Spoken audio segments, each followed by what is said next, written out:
Siguro po, dapat mayroon kang basic knowledge ng Islam. Senator Judge Robin Padilla questions the assignment of Attorney Jeremy Doto as the Regional Director of NBI BARM. Kayo po ba ay may kaalaman sa Islam? Padilla asked Jeremy Loto. Your Honor, normal po sa mga NBI agent na makakasuhan. In fact, maging sa sino mang law enforcement agency. That's the price we pay for doing our job and for protecting the country. Ano ang relevance? Anong connect? Ang bar po kasi is Muslim Mindanao. Yes, Your Honor. Opo, meron po kayong kaalaman sa Islam?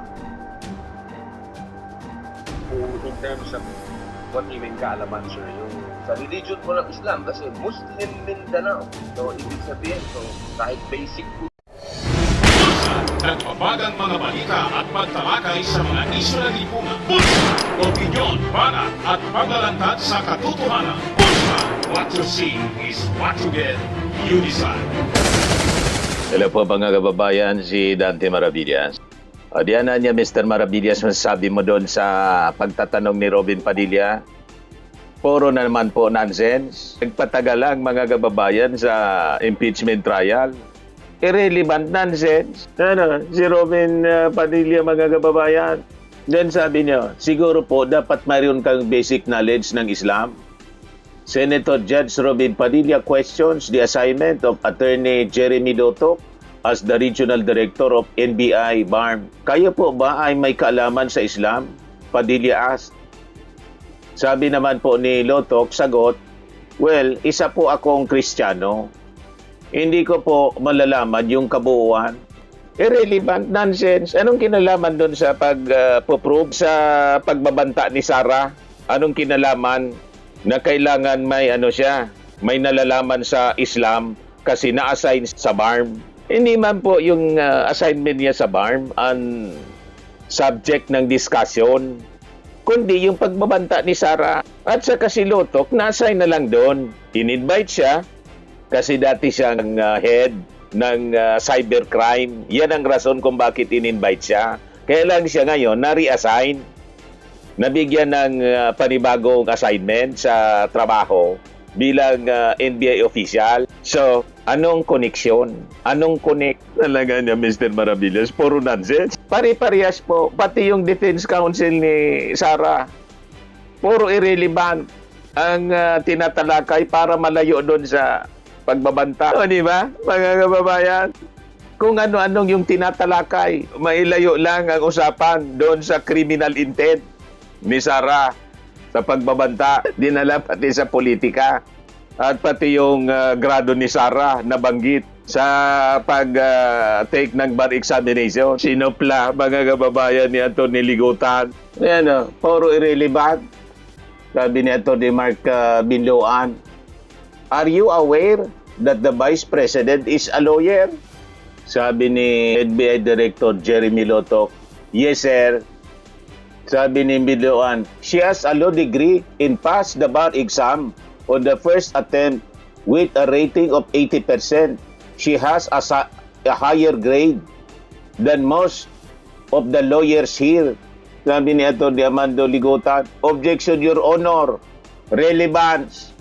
Ano yan connect? Anong relevance noon? Grado ni Sarah. Pari-parehas mga kababayan, pati yung mga senator judges na naging defense counsel na ni Sarah, tulad ni Peter Cayetano, ni Pia, pati si Robin Padilla at si Amy Marcos. Pari-parehas. Lit na nilalayo sa topic. Objection, Your Honor. Relevance. Kaya sabi ni Chis Escudero, counsel for the respondent, kindly avoid those disparaging statements given that there are a lot of lawyers here and you don't know what the grades are. Suplak na naman. Yung mga wala man kakwenta-kwenta, wala man relevance, illogical. Yung ang mga pinagsasabi, anong connect? Bakit kailangan sabihin ninyo?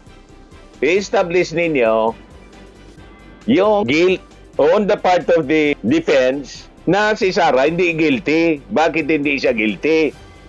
Yun ang dapat ang sentro ng usapan. Kung ano-ano ang pinagsasabi, mga kababayan, walang relasyon doon sa kaso ni Sara. Sa mismong articles of impeachment na pinag-uusapan, Article 4, ang layo ng topic. O, di ba, mga kababayan? Sabi ni Robin Padilla, mayroon po ba kayong sa tagal ninyo po sa NBI, 12 years, mayroon po ba kayong na-encounter na kaso ninyo sa NBI? Kayo po mismo na-filean ng kaso? Sabi ni Attorney Jeremy Loto, Your Honor, normal po sa mga NBI agent na makakasuhan. In fact, maging sa sino mang law enforcement agency. That's the price we pay for doing our job and for protecting the country. Ano ang relevance? Anong connect sa pagbabanta ni Sara? Anong connect? Nalagay ito mga DDA senator at judges. Walang ano po. Inutil. Pakinggan natin mga kababayan si Robin Padilla para may lap trip tayo po. Sayang pasweldo talaga dito sa mga taong ito. Interject before we go on a break. You may proceed, sir. Maraming salamat po, Ginoong Tagapamahala ng Hukom at sa ating Ginoong Pangulo. Maaari po ba makapagtanong sa ating mahal na saksi? Opo, Your Honor. Maaari po. Ang una ko pong katanungan sana ay taga saan po kayo? Lugar ng probinsya? Tacloban, sir. Ay, ko, Robin. Kayo po ngayon ay Pati yung address. Regional Director ng NBI sa BARM. Yes, sir. Opo. Yun po ba ay isang promosyon para sa inyo na madala sa BARM? Dahil totoo po ba na kayo ang tinatawag na Golden Boy ngayon sa NBI? I cannot comment on that po, Your Honor. Kasi Binibigyan niya ng Nasa farm po ako. binibigyan niya ng malisya yung promotion, yung assignment. Balita ko po kasi ilang beses na kayo na-promote sa NBI. Kasi Golden Boy. Years na po kayo sa NBI. Yes, sir. Opo. Ilang beses na po kayo na-promote? Umaaktong defense, lawyer. Since na pumasok po ako sa NBI, Opo. from investigation 1, 2, 3 noong 2015, 2016. Well, nung mula ako na pumasok ako sa academy, from investigation 1 hanggang ngayon. Irrelevant. Sir. Ilang beses po yan? Sa isang taon po. Sa isang taon? Anong taon po, sir, ang tinutukoy? Kung ako kay Cheese Escudero, Bago ako napunta sa BARM, original director po ako ng Mimaropa. sinupalpal ko na to. Region 14, sir. Opo. Anong Kayo po connect? ba pumili sa BARM? Hindi po, sir. In the exigency and service, doon po kami nilalagay kung Pinagbigyan na lang direktor kasi Senator Judge. Nakakatulong kami sa biro. Bakit po kaya naisip ng direktor na sa BARM po kayo? Kayo po ba ay may kaalaman sa Islam? Anong connect? Hindi ko po alam kung ano ang naging basis ng direktor, pero Kayo po mismo. Kayo po mismo. Ang BARM po kasi is Muslim Mindanao. yes, Your Honor. Opo. Meron po kayong kaalaman sa Islam? In terms of what you mean kaalaman, sir, yung Sa religion po ng Islam kasi Muslim Mindanao. So, ibig sabihin, kahit basic po siguro ng Islam, no? yes, sir, kahit naman kung sino pwede i-assign kahit saang regional office. Kahit hindi marunong sa Islam, pwede. Ang autonomous region ng Hindi man yan requirement. Kailangan man siguro kahit paano meron kayong kaalaman sa Islam. Konti siguro, sir. Ano po yung konti na yun? Well, isa po akong Kristiyano at Irrelevant? hindi ko malalaman yung kabuuan. Siguro po dapat meron kayong basic din na knowledge ng Islam. Pangalawang tanong po, okay na po yun. Pangalawang tanong po, meron po ba kayong, sa tagal niyo po sa NBI, 12 years, meron po ba kayong na-encounter ng kaso ninyo sa NBI? Kayo po mismo na-filean ng kaso?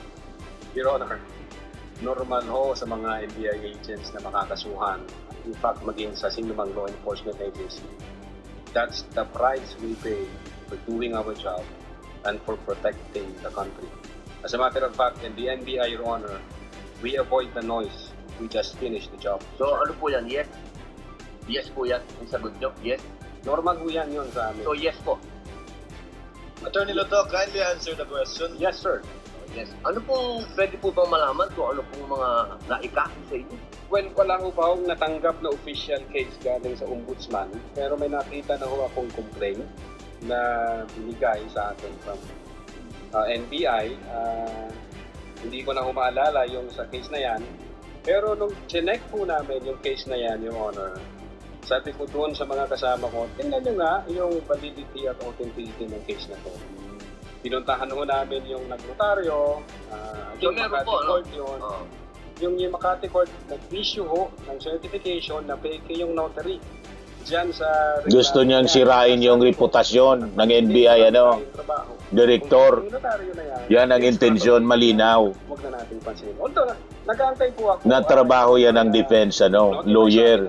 Kasi sasagutin po namin na eto, Siya na yung gumagawa. may dalawang Senator signs na Judge. reklamo. Chinek po namin doon sa DI, yung dalawang signs na yan, I think 9 months nang overstay at pinag-ahanap din ng... Ano pong kaso? Malayo na sa ano, malayo na sa topic Hindi po. ko maalala, Your Honor. Sa pagbabanta ni Sarah yung topic. Kaso doon na nakalagay. Pero again, sabi Wala ko po nga, kayong isa kahit maalala na ibinatong sa inyo. if I'm not mistaken, arbitrary detention, may ganun ba, may unlawful arrest. Wala ko sa akin ng record kasi nga, sabi ko nga, nung makita namin na fake yung notary, hindi na ko namin binigyan ng pansin, Your Honor. Kasi napakakapal po nitong hawak ko. Wala akong problema, Your Honor. Sasagutin po namin yan. Apo. Sasagutin ko Hindi niyo yan. pa po nasagot magmula noong February 29 Kasi wala pa akong official notice galing sa kung anong ahensya. na nakarating po sa inyo. Wala pa. Wala pa ho. Ang nakuha ko lang, yung kopya niyan, siguro may nagpadala. Nag-abogado na siya Sabi ko, teka muna, wala akong official na for the defense. So, yung chinek po namin, kung nag-i-exist pa yung kaso, thank you, notary, hindi na namin. So, ibig niyo pong sabihin hanggang ngayon, hindi kayo sigurado kung nag-i-exist to. Dapat may notice na ako from ombudsman. Di pa po dapat ang reaction ng isang tao kapag may kaso harapin? Precisely, Kasi Your Honor. katulad- Hinihintay ko nga po yung notice from ombudsman. Pag meron akong notice... Wala po kayong notice hanggang ngayon? Wala po. Opo, Your Honor. Yun nga ang inaantay ko kasi sasagutin namin kasi meron po kaming certification na fake yung notary. You see? Inaantay ko po, Your Honor. Mas maganda po, maharap nyo kagad. Definitely. Of course. Tatakbuhan yan, sir. Kasi napakahalaga po ngayon nito. Yes, sir. Oo, ito po ay ang pinag-uusapan natin dito ay napakahalaga. Yes, sir. Opo, at ito pong mga kasong ipinatong sa inyo, perjury, robbery, extortion, theft, mainam po ito Side, Your Honor, in the NBI, we avoid the noise. We just finished the job, sir. O yun, Opo. Meron po akong tanong. nasa palpal. Opo. Kanina po na ang ganda ng talakayan nyo tungkol sa Romanov. Yes, sir. Opo. Alam niyo po ba yung istorya ng Romanov? At ang gaganda po ng mga sagutan ninyo, alam niyo po ba yung historical background ng Romanov? Ang alam ko lang po dyan, Your Honor, yun yung nangyari sa, I think, Tsar, kung hindi ako nagkakamali sa Russia. Sa Russia. Opo. Sino po ba yung nakakalaban nung sa? Again, hindi ko po maalala, hindi ko po nakita. Irrelevant na naman yun. Kasi napakahalaga po malaman ng taong bayan kung sino po ang tinatawag natin na Romanov at sino yung nakalaban nila. Kasi po, katabi ko ang isa sa Marcos family. Yes, sir. Alam naman po natin lahat, batid natin lahat, na si Apo Lakay, Ferdinand Marcos Sr., ang number 1 na lumaban sa komunista dito sa Pilipinas. Batid naman din po natin na ang nag-execute sa Tsar kay Nikolai at sa kanyang mga anak, sa kanyang pamilya, ay ang komunista. Alam mo po ba niyo? Yes, sir. Opo. Ngayon, sino po ba ang pangalawang pangulo na lumaban sa komunista? Sino po, sir? Ay di si Pangulong Rodrigo Roa Duterte.